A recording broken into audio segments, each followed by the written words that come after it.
দেশের এই অবস্থা হবে না কেন?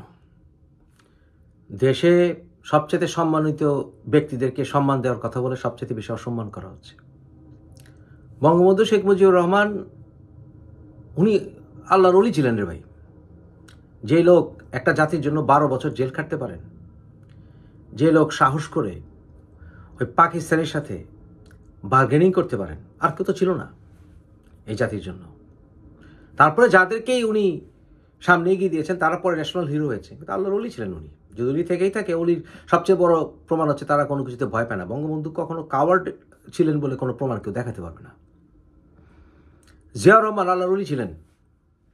সাহস না থাকলে উনি রাষ্ট্রদ্রোহে ফাঁসি হতে পারতো না যদি পাকিস্তানের বিরুদ্ধে না জয়ী হতেন মুক্তিযোদ্ধারা। সাহস করে বঙ্গবন্ধুর পক্ষে বাংলাদেশের স্বাধীনতা ঘোষণা করেছিলেন। বুকের পাটা লাগে। আপনার আছে এই পাটা? দেশের বাইরে থেকেও তো দেশের জন্য কথা বলেন। এই যে পালিয়েছে সব আওয়ামী লীগের নেতারা, তারা বঙ্গবন্ধুর পায়ের নখের সমান সাহস আছে তাদের? এমএজি ওসমানী আল্লাহর ওলি ছিলেন, তাজউদ্দিন আল্লাহর ওলি ছিলেন, সৈয়দ নজরুল ইসলাম আল্লাহর ওলি ছিলেন, মাওলানা ভাসানী আল্লাহর ওলি ছিলেন। এরা সব আল্লাহর ওলি। আমাদের ভাগ্য ভালো যে আল্লাহর ওলিরা আমাদের দেশটাকে স্বাধীনতা দিয়েছিলেন। তারা দেশে সেকুলারিজম দিয়েছিলেন, ধর্মনিরপেক্ষতা, সবার সম অধিকার দিয়েছিলেন, বাঙালির অধিকারের কথা বলেছিলেন। আমাদের ধর্মকে ব্যবহার করে পাকিস্তানিদের গোলামি হতে আমাদের দেননি।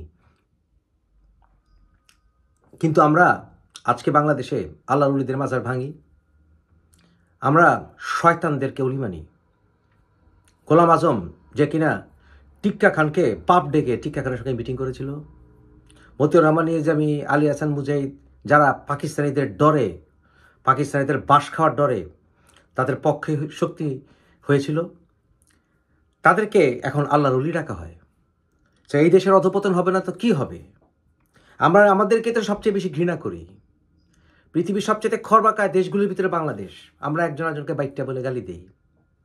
উপমহাদেশে আমরা সবচেয়ে কালো চামড়ার ভিতরে আমাদের বাঙালি জাতি, অথচ আমরা একটু গায়ের ফর্সা বলে অন্যজনকে কাউলা বলে ডাকি, বামলা বলে ডাকি। আমরা আমাদের হিন্দু ভাইদেরকে মালাউন এসব বলে ডাকি না? আবার হিন্দুরা ডাকে, বললাম না, মুখে আসে না। হিন্দুরা মুসলমানদেরকে বাজে নামে ডাকে। আমরা আমাদেরকে সবচেয়ে বেশি গালাগালি করি। আমরা আমাদের বাঙালিদেরকে, আমরা বাঙালি একে অপরকে সবচেয়ে বেশি ঘৃণা করি। এই দেশের অধপতন আসবে না? আল্লাহর আযাব তো আসবেই না? এই পানিশমেন্টের ভিতরে যাচ্ছেন। আমরা আমাদের দেশের সবচেয়ে বেশি যারা স্যাক্রিফাইস করেছে তাদেরকে আমরা ধান্দাবাজ বলেছি, হত্যা করেছি, তাদেরকে আমরা দেশ থেকে বিতরণ করেছি, আর এখন তাদের মূর্তিতে ছবিতে প্রস্রাব করি। এই জাতির শাস্তি হবে না ভাই? এই জাতির শাস্তি, আল্লাহর তরফ থেকে শাস্তি, পানিশমেন্ট তো ডিউ, ওভার ডিউ। ভূমিকম্পটা কবে হয়? ভূমিকম্পে কত লক্ষ মানুষ মরে, আবার কোন দিন? সেটাই তো আমি চিন্তিত। বঙ্গবন্ধুকে, জিয়াউর রহমানকে যারা আল্লাহর ওলি বলে খেপে গেলেন কেন? ওনাদের ভুল ছিল বলে? আরে নবী রাসূলুল্লাহ 24 আওয়ার্স আল্লাহর কাছে মাপ চাইতো ভুলের জন্য, চাইতো না? তা ভুল করলে কি আল্লাহর ওলির নাম থেকে খারিজ? তারা যা করে গেছে জাতির জন্য, এই জাতি ফেরত দিতে পারবে না। তারা যাই হোক, তারা আমাদের বাপদের সাথে ডিসএগ্রি করা যায়, বাপদেরকে অসম্মান করা যায় না ভাই। অসম্মান করলে উপরওয়ালা তার শাস্তি দিবে, সেটাই প্রাপ্য এখন বাংলাদেশেরা পাচ্ছে, আরও পাইতে হবে। আনফর্চুনেটলি আরও পাইতে হবে, কারণ পুরো জাতিটা সামনে কিছু দেখছে না, শুধু দেখে অন্ধকার। 35টি পরিবার 2000 বছর গোলাম বানিয়ে রাখলো না দেশটাকে। 2 জন মহিলাকে দিয়ে দেশ শাসন করলো প্রায় 40 বছরের উপরে, কোনো ফয়দা আনতে পারে নাই। অথচ মাঠে ময়দানে ওয়াজে নারীদেরকে গালি দেয়। তারা ব্যঙ্গাত্মক ওয়াজ করে, আবার বিদেশে নবীকে যারা অপমান করে তার জন্য নিজের দেশের মানুষের মাঝেই খুনাখুনি করে। এই তো অবস্থা দেশের। না জানে প্রকৃত ধর্ম, না জানে প্রকৃত সংস্কৃতি। তারা হয়ে গেছে আরবি, না হয়ে গেছে আফগানি। এই যে গতকাল প্রথম আলোর ওখানে যে আন্দোলন করলো, দেখলাম এক বেটা কি এক ড্রেস পরছে, দেখলাম মনে হলো আফগানি। কি এটা বাঙালি? কি এটা বাঙালি নাকি? আমাদের বাঙালি কালচারকে ইনসাল্ট করে, বাঙালি শঙ্কর জাতি, এদের কোনো কালচার আছে নাকি? কারণ কি, যারা এই কথাগুলি বলে তারা বাঙালি তো কি তারা জানেই না, বুঝি না। এই জন্য তাদের কাছে প্রিয় হইতেছে আফগানি হওয়া, আরবি হওয়া, এটাই তাদের কাছে প্রকৃত ইসলাম। এ দেশে শাস্তি হবে না, এ জাতির শাস্তি হইতে হবে আল্লাহর তরফ থেকে। হচ্ছে না? যে জাতি যেমন তার নেতাও পায় তেমন। এনজয় করেন, এনজয় করেন। আমরা তো বেঁচে গেছি, আমরা তো নাই। এনজয় করেন। Welcome to মগাস্তান। বাংলাদেশ এখন মগের মূল্য। আমরা বাঙালিরা পৃথিবীতে জাতি হিসাবে দ্বিতীয় বৃহত্তম জাতি, কিন্তু পৃথিবীর 94তম ক্ষুদ্র দেশ আমরা পেলাম, কিন্তু এই দেশটি এখন ফেইল্ড স্টেট হতে যাচ্ছে। বাঙালিরা দুভাগে বিভক্ত, দুটি দেশে, ভারতে, পশ্চিমবঙ্গে, আর আমরা কোনোভাবে একসাথে থাকতে পারি না। বাংলাদেশে 99% মানুষ তারা বাংলা ভাষায় কথা বলে, 92% মানুষ মুসলিম বলে, আল্লাহ আকবার বলে ধ্বনি দেয়, গর্ব। 92% আমরা। 8% হিন্দু হলেও তারা এখন ভয়ে থাকে। বাংলাদেশে 99% মানুষ তারা এক জাতের, এক বর্ণের, ধর্মেও বেশিরভাগই তারা প্রায় সবাই সুন্নি। সমতল ভূমি, পলানোর জায়গা নাই, তারপরে মারামারি শেষ নাই। যে যারা যেমনে পারে ছোট করে, যেমনে পারে। মেডিকেল কলেজে মারামারি দেখলেন, ন্যাশনাল মেডিকেল কলেজ, সলিমুল্লাহ, ওদিকে মাহবুর রহমান কলেজ, মারামারিটা শুধুমাত্র মারামারিতে সীমাবদ্ধ না, ডাকাতি। মেডিকেল কলেজ বা কলেজগুলোতে ঢুকে ঢুকে আসবাবপত্র, কাগজপত্র সব ভাঙি, চিরি রাস্তায় পড়ে আছে, যেমনে খুশি এমনি ছাত্রদেরকে বেদম পেটাচ্ছে, নৃশংসতার চরম লেভেলে। এটি হুজুগু জাতি, যে জাতি সব কিছুই করে শুনে শুনে। নামাজ পড়ে, নামাজে কি বলে জানে না, শুনে শুনে মুসলমান। তারা শুনে শুনে সব কিছু করে, সব কিছু অভ্যস্ত। আওয়ামী লীগ কেন করে জানে না, সংবিধান বলতে বলেন বুঝবেও না। বিএনপির ক্ষেত্রে একই, যে বিএনপিকে বলেন যারা বিএনপি করে কয়জন সংবিধানটি পড়েছে তাও জানে না, ইতিহাস জানা তো দূরের কথা, প্রিন্সিপালস দলের জানা তো দূরের কথা। কিন্তু ওই যে শুনে শুনে আওয়ামী লীগ, শুনে শুনে বিএনপি। দেশে গণতান্ত্রিক প্রক্রিয়া বন্ধ ছিল অনেকগুলি বছর, এই কারণে এই অপশক্তিগুলো জেগে উঠেছে। কিন্তু ধ্বংস হয়ে গেছে জেনারেশন, জেন জি। খুব গর্ব, আসিফ নজরুল তো গর্বে বুক ফেটে যায় যে জেনজি, তোমরাই ভবিষ্যৎ। কিন্তু জেনজি আমাদের বাংলাদেশের ইতিহাসে সবচাইতে অসভ্য প্রজন্মে পরিণত হয়েছে। এই জেনজি আমাদের সন্তান প্রজন্ম, আমার সন্তান প্রজন্ম জেনজি। কিন্তু আনফর্চুনেটলি বাংলাদেশের জেনজি পৃথিবীর সবচাইতে অসভ্য জেনারেশনে পরিণত হয়েছে। এর জন্য ওরা দায়ী হওয়ার থেকে আমাদেরকে দায়ভার নিতে হবে। তবে আমাদের চেয়ে বড় দায়ভার নিতে হবে আমাদের আগের প্রজন্ম। কারণ আমাদের আগের প্রজন্ম যাদের বয়স 80+, 70+, তারা আমাদেরকে সামনে আসতে দেয়নি, এটা সত্য। এই অতি বুড়াদের সাথে অতি চ্যাংরাদের কোনো যোগাযোগ নাই, তাই এরা হেডলেস চিকেনের মতো হয়ে গেছে। অসভ্যতার চরম গেছে। ইন্টারনেটে প্রচুর ইনফরমেশন পায়, কিন্তু জ্ঞানের প্রতি শ্রদ্ধা নাই। এই ইল ইনফর্মড তরুণ প্রজন্ম, ইয়াং হুলিগানস, যখন যদি আপনি কোনো হুজিকে উঠিয়ে দিতে পারেন, যা রেজাল্ট হওয়ার তাই হচ্ছে।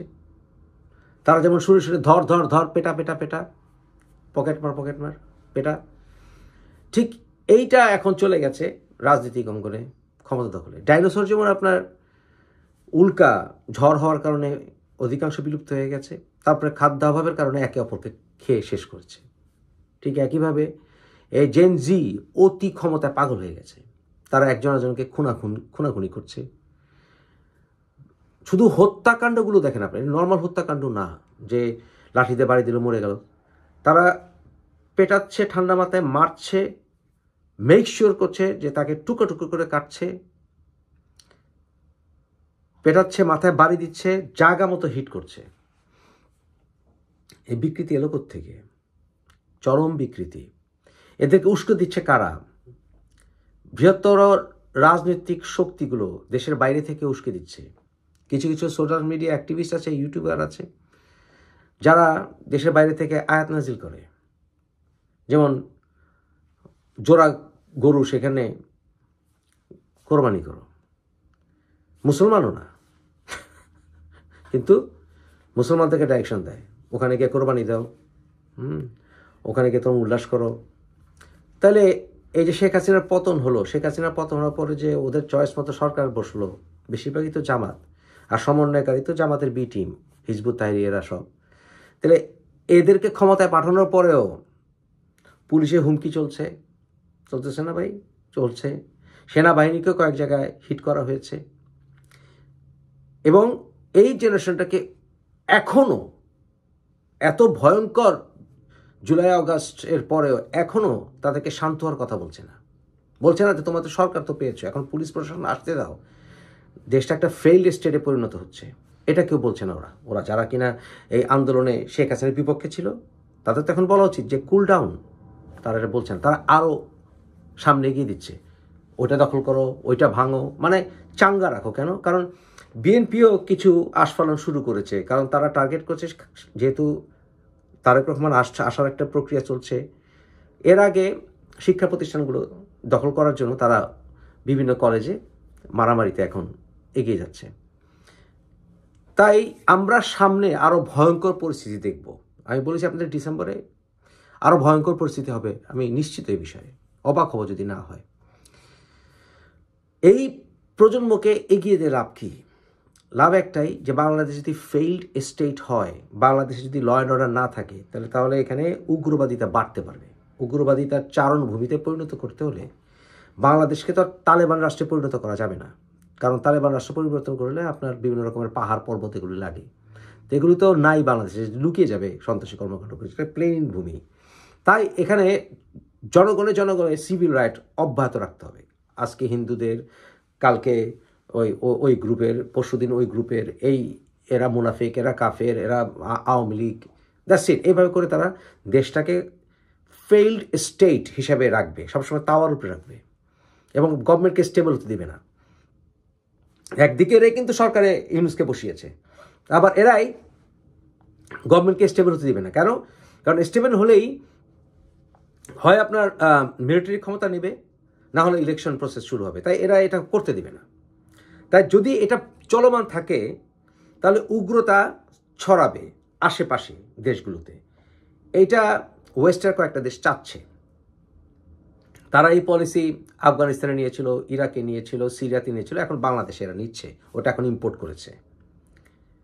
অপরদিকে ভারতও চায় না বাংলাদেশ স্টেবল, কারণ সেখানে তাদের শেখ হাসিনার মাধ্যমে তাদের ইন্টারেস্টের ব্যাপার আছে, ওরাও চায় না স্টেবল করতে বাংলাদেশকে। তাহলে বাংলাদেশকে সামনে আমরা কিভাবে দেখব, আমরা কিভাবে দেখতে চাই, সমাধানটা কোথায়? ইউনূস সরকারও ইলেকশন এখন দিতে পারবে না, চাইলেও পারবে না, যদি চায় সিনসিয়ার হয় তাও পারবে না, ওই পরিস্থিতি নাই।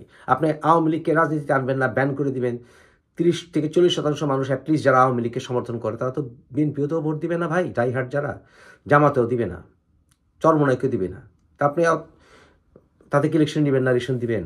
বিএনপি তো ইলেকশনে যায়নি, আর ওদেরকে আপনারা যেতে দিবেন না। নতুন জেনারেশনের যারা ছাত্র, এই জেনজি, তাদের একটি অংশকে আপনি অস্থিতিশীল করে ফেলেছেন, হতাশ করে ফেলেছেন। লক্ষ লক্ষ ছাত্র যারা কিনা আওয়ামী লীগ করতো বা ছাত্রলীগ করতো, তাদেরকে আপনারা ক্যাম্পাসে যেতে দেন না, পরীক্ষা দিতে দেন না। ছাত্রলীগ হলেই ক্যাম্পাসে যেতে পারবে না, পরীক্ষা দিতে পারবে না, নর্মাল কাজ যদি করতে পারবে না, তারা সবাই দৌড়ের উপরে। তাহলে ওরা তো এক সময় রিটালিয়েট করবে, কোনো সমস্যার সমাধান নাই। সরকার কোনোভাবে বলছে না যে ছাত্রলীগ হলেই তোমরা পেটাকো, এই সাহসটা নাই, অ্যারেস্ট করছে না, গণতান্ত্রিক অধিকার ন্যূনতম দিচ্ছে না। রিক্সাওয়ালাদের কাছে এখন সমন্বয়কারীরা মার খায়, সমন্বয়কারীরা 2 দিন পরে পালায় যাবে, কিন্তু তারাও সন্ত্রাসী কর্মকাণ্ড করবে, দেখবেন এই সমন্বয়কারীরা সন্ত্রাসী কর্মকাণ্ড করবে সামনে। ছাত্রদল বেপরা হয়ে উঠছে, ছাত্রলীগ এখন আন্ডারগ্রাউন্ডে অনেকটা, আর ছাত্রদল দেশের জন্য খুব উপকার করবে না, কারণ প্রমাণ হচ্ছে একজন তার তৈরি হচ্ছে। জাকির নারায়ণগঞ্জের 33টি মামলার ভিতরে 30টাই খালাস পেয়ে সে বীর দর্পে নারায়ণগঞ্জে ফিরে আসবে, অলরেডি এসেও গেছে বোধহয়। কি এটা কি অশনি সংকেত দিচ্ছে আপনাদেরকে? আপনি টেররিস্টদেরকে ছেড়ে দিচ্ছেন, সমস্ত দলের যারা সন্ত্রাসী তাদেরকে ছেড়ে দিচ্ছেন, সুইডেন আসলামের গুন্ডা সহ সবর্ণ বিভিন্ন অজুহাতে আপনারা ছেড়ে দিচ্ছেন সবগুলিকে। ইচ্ছা করে দেশকে তো ফেইল্ড স্টেট বানাতে চাচ্ছে সবাই। আপনারা বলতে পারেন যে এই যে জেনারেশন এরকম হলো কেন? কারণ এরা ইন্টারনেট জেনারেশন ভাই, জ্ঞানের প্রতি কোনো সম্মান নাই। এনিথিং যদি আপনি ইজিলি পান সেটার প্রতি কোনো রেসপেক্ট থাকে না। তারা ইনফরমেশন দ্য বোম্বার্ডেড, কিন্তু কোনো কিছুই ভালো করে জানে না। তারা সিনিয়রদেরকে সম্মান করতে জানে না, অতিরিক্ত সম্মান আবার দেওয়া দরকার নেই, কিন্তু ব্যালেন্স করতেও জানে না। অসভ্য, চরম অসভ্য। সুতরাং এই চরম অসভ্য যে প্রজন্মকে যদি আপনি হুজুগে আনতে পারেন, অস্থিতিশীল হবে এবং অস্থিতিশীল করার পরিকল্পনা চলছে। দেশটাকে অস্থিতিশীল থাকুক, এটা দেশের বাইরের শক্তি চাচ্ছে। দেশের ভেতরে দেশের রাজনীতি কন্ট্রোলে নাই দেশের কন্ট্রোলে। ওই ওল্ড ওয়াইন ইন নিউ বটলের অবস্থা। তবে দেশে এরকম ভয়ঙ্কর সিচুয়েশন কখনো হয়নি, এত ভয়ঙ্কর। সামাজিক অসভ্যতার চরমে গেছে, দেশের সমাজ ব্যবস্থা কোনো দিক দিয়েই সুস্থ অবস্থায় নাই। বিচার বিভাগ, পুলিশ, ইভেন আর্মি, কোনো কিছুতেই স্টেবিলিটি নাই। এবং ওয়াকার ক্ষমতা যদি নিয়ে নেয়, তাহলে ওই যে শেখ হাসিনার পতন যারা চেয়েছিল, ওরা আবার সন্ত্রাসী কর্মকাণ্ড শুরু করবে। বিএনপি যদি আসে, বিএনপি ওই আওয়ামী লীগের চেয়ে কোনো অংশে ভালো করবে বলে আমি মনে করি না, আনফর্চুনেটলি, যদি আমি জিয়াকে ভালোবাসি। বঙ্গবন্ধুর আদর্শও নাই। বঙ্গবন্ধুকে আপনারা জবাই করেছেন। বঙ্গবন্ধুরা সমালোচনা থাকতে পারে, কিন্তু মানুষটি বাঙালির অধিকারের জন্য, বাঙালিদের ভালোবেসে ওনার জীবনে 12টি বছর জেলে কেটেছেন। তার মূর্তি আপনি যতই দেশে ভরে পড়ুক, মূর্তি ভরার পক্ষে আমি না যে জায়গা জায়গা মূর্তি করা, তারপরে মূর্তির উপরে প্রস্রাব করার জাতি কিন্তু তৈরি হয়ে গেছে, প্রস্রাব করার জেনারেশন তৈরি হয়ে গেছে। বঙ্গবন্ধুর মূর্তির উপরে প্রস্রাব করার জেনারেশন তৈরি হয়ে গেছে। কলেজগুলোতে মারামারি করে ভাঙচুর করছে, এটা রাষ্ট্রীয় সম্পদ, তারা স্বীকারই করে না।